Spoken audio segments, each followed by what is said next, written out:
Hello friends, once again welcome in RKG Biology tutorial. We are going to discuss about division gymnosperm. See, the term gymnosperm given by Theophrastus. Theophrastus considered as father of botany. He gave the term gymnosperm. Gymnosperm का मतलब है gymnos means necked and sperma means seed. That means necked seed bearing plant. That means seeds do not present inside the fruit. There is no formation of fruit because there is no ovary. Only the ovule is present and that ovule converted into seed.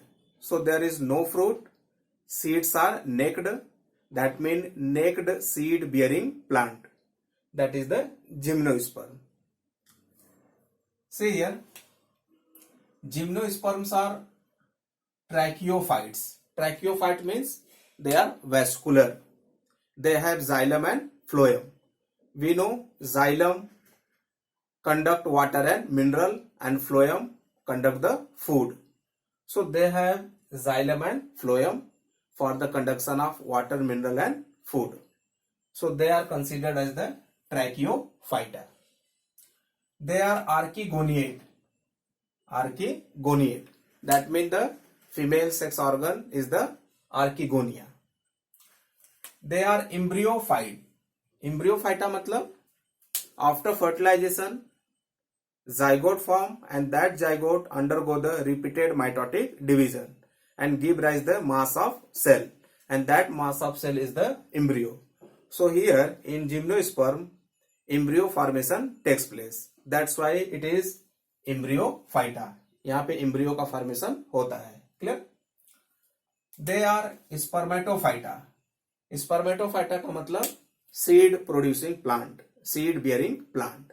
Clear? So gymnosperm and angiosperm both are spermatophyta. And they are phanerogams. Phanerogams means there is formation of flowers. Clear? So there is process of formation of flower or flower like structure. So that is the phanerogams. Clear? So gymnosperms are tracheophyta, archegoniate, embryophyta, spermatophyta and phanerogams. They are a small group of plant, but they are worldwide in distribution. ये पूरे संसार भर में पाए जाते हैं. See, habitat. They mostly prefer to grow in temperate area compared to tropical area. Tropical area के compare में ये प्लांट टेम्परेट एरिया में ग्रो होना प्रिफर करते हैं. और colder part of northern hemisphere, जो नॉर्थर्न हेमिस्फेयर का कोल्डर रीजन है वहां पे ये ज्यादा मिलते हैं. क्लियर? और इंडिया में ये हिमालयन रीजन रेंज में प्रेजेंट होते हैं. हिमालयन रेंज में कुछ जिम्नोस्पर्म्स जीरोफिटिक कंडीशन में भी पाए जाते हैं, जैसे कि सहारा डेजर्ट में. कुछ प्लेन एरिया में भी पाए जाते हैं. Clear? So they are world wide in distribution and they prefer to grow in temperate area, colder parts of northern hemisphere. In our country, it is mostly in Himalayan range, Himalayan region. See, they are shrub, medium-sized tree or large-sized tree. इनका जो plant body है ये श्रबी nature का होता है. Shrub होते हैं झाड़ियां, या मीडियम साइज के ट्री या लार्ज साइज के ट्री. क्लियर? और ये जो ट्री है ये कैसा है? वुडी है. क्लियर? इसमें वुड का फॉर्मेशन होता है. Clear? Next we see sequoia sempervirens, that is about 100 metre height, and zamia pygmaea about 25 centimetres. That is the zamia pygmaea, that is the smallest gymnosperm है, सबसे छोटा gymnosperm. और sequoia ये tallest gymnosperm से। Clear. यहां पे हम लोग देखते हैं कि जो मेन प्लांट बॉडी है जिम्नोस्पर्म का, ये स्पोरोफिटिक होता है। क्लियर। स्पोरोफिटिक मतलब डिप्लॉयड। स्पोरोफिटिक स्टेज ज्यादा समय के लिए होता है, डोमिनेंट स्टेज है ये। Clear. 2 stages, sporophytic and gametophytic. जो स्पोरोफिटिक स्टेज है ये डिप्लॉयड है, डोमिनेंट है, लॉन्ग ड्यूरेशन के लिए होता है। और जो स्पोरोफिटिक बॉडी है वो रूट, स्टेम एंड लीफ में डिफरेंशिएट होता है। Clear. So plant body is well differentiated into root, stem and leaf. जो रूट है वो टैप रूट सिस्टम है यहाँ पे। ठीक है, टैप रूट सिस्टम। और जो स्टेम है ये ब्रांच्ड या अनब्रांच्ड दोनों तरह का होता है। इस स्टेम वुडी नेचर का होता है क्योंकि वेस्कुलर बंडल में कैम्बियम प्रेजेंट होता है और ये कैम्बियम की वजह से इसमें सेकेंडरी ग्रोथ होता है, दैट मीन वुड का फॉर्मेशन होता है। Clear. So the stems are woody and branched and unbranched. और लीव्स जो है कि सिंपल लीफ भी प्रेजेंट होता है, कंपाउंड लीफ भी प्रेजेंट होता है। कंपाउंड लीफ मतलब क्लस्टर ऑफ लीफ, ढेर सारे लीफ का bunch, that is the compound leaf. और जो जीरोफिटिक जिम्नोस्पर्म्स हैं, ऐसे जिम्नोस्पर्म्स में जो लीफ है इनके ऊपर थिक क्यूटिकल प्रेजेंट होता है। थिक क्यूटिकल का लेयर प्रेजेंट होता है, heart of rigid layer present होता है। और लीफ जो है कि निडल शेप्ड होती है। ठीक है, सुई के आकार की, बहुत ही नैरो, निडल शेप्ड। और सनकन टाइप का स्टोमेटा होता है। सनकन टाइप ऑफ स्टोमेटा का मतलब जो स्टोमेटा होते हैं वो डीपली इम्बेडेड होते हैं। क्लियर। जिससे क्या होता है, रेट ऑफ ट्रांसपिरेशन कम होता है, लॉस ऑफ वाटर कम होता है। Clear. So in xerophytic leaves there is thick cuticle layer, shape of the leaves needle shaped and sunken type of stomata. Clear. So these are the xerophytic adaptation in gymnosperm. They have the coreroid root. coreroid root का मतलब कि cycas plant का जो root है उसके साथ blue green algae, cyanobacteria, ये क्या करती है, सिम्बायोटिक एसोसिएशन बनाती है। सो the blue green algae, that is the cyanobacteria, make the symbiotic association with the root of cycas and that is known as the coreroid root. और ये coreroid root क्या function है, नाइट्रोजन फिक्सेशन में help करेगा। Clear. So that is the coreroid root. और mycorrhiza, mycorrhiza का मतलब क्या है, रूट ऑफ हायर प्लांट, जैसे कि पाइनस का रूट, उसके साथ एसोसिएट हो जाता है कौन, फंजाई। क्लियर। तो फंजाई का रूट ऑफ पाइनस के साथ एसोसिएशन हो जाता है सिम्बायोटिक, और इसी सिम्बायोटिक एसोसिएशन को बोलते हैं क्या, माइकोराइजा। और माइकोराइजा से बेनिफिट क्या है, this fungus helps in absorption of water and minerals to the Pinus. So they show coreloid roots and mycorrhiza. Clear.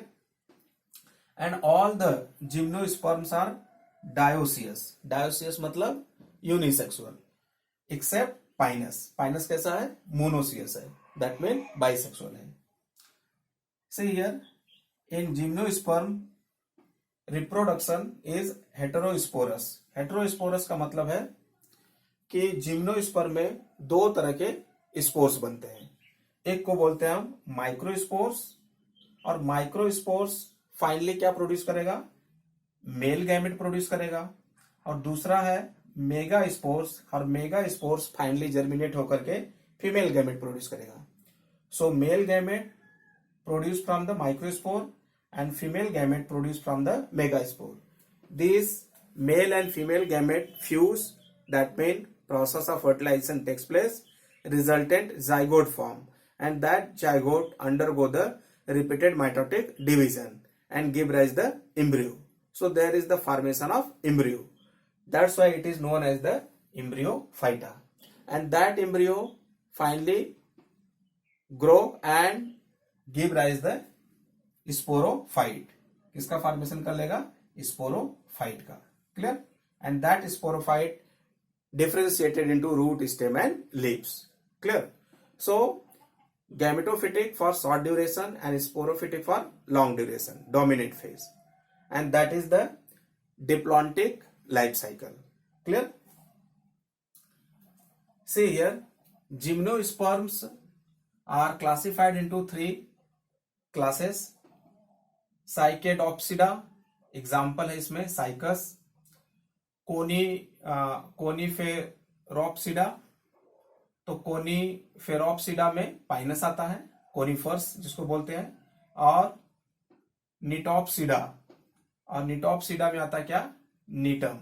Okay, so that is the classes of division gymnosperm. See the economic importance here. Ephedra से हमको क्या मिलता है, ephedrine मिलता है, और ephedrine used as the treatment of asthma and other respiratory disorder disease. दूसरे disease, respiratory disease, asthma के ट्रीटमेंट में इफेड्रिन यूज होता है, जो कहां से ऑब्टेन किया जाता है, इफेड्रा से. टैक्सस से ऑब्टेन किया जाता है क्या, taxol, and that taxol act as the anti cancer drug. ठीक है, तो टैक्सोल क्या है, एंटी कैंसर ड्रग है. ड्रग के ट्रीटमेंट में, इसके प्रिवेंशन में यूज करते हैं.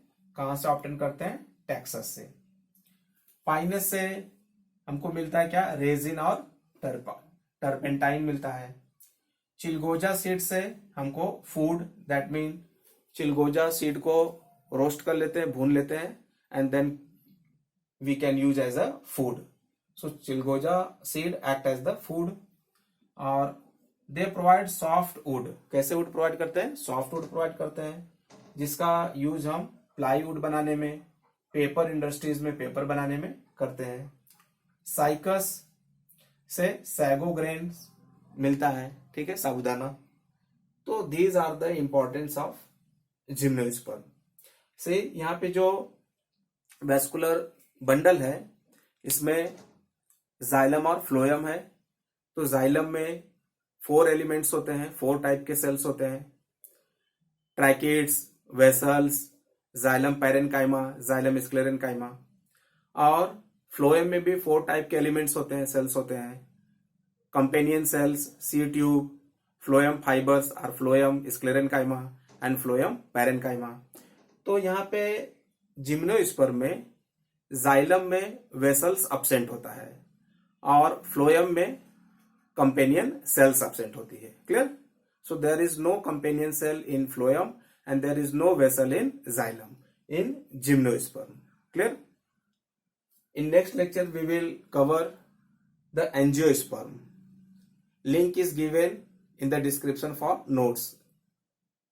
I request to all of you, please subscribe my channel, like, share, comment the videos.